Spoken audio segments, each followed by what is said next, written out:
అమ్మతోనే అయ్యా.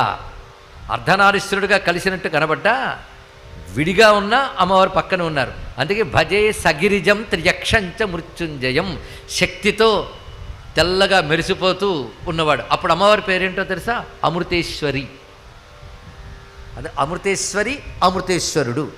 అమృతేశ్వరి మంత్రం అనే మంత్రశాస్త్రంలో చాలా ఉంది. ఆ గోల మనకెందుకు? అమృతేశ్వరాయ నమః అనుకుని అమ్మవారిని అయ్యవారిని తెల్లని కమలంలో కూర్చొని చంద్రలేఖ దాల్చి అమృతంతో తడిసిపోతున్న రూపాన్ని ఒక్కసారి మనస్సులో ధ్యానిస్తే చాలండి.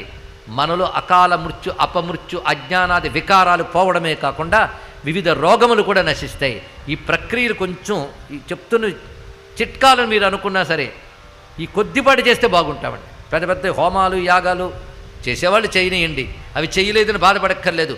ఒక మూల ప్రశాంతంగా కూర్చొని ఆ మృత్యుంజయ మూర్తిని ధ్యానించి మృత్యుంజయ అన్న శ్రీ అమృతేశ్వరాయ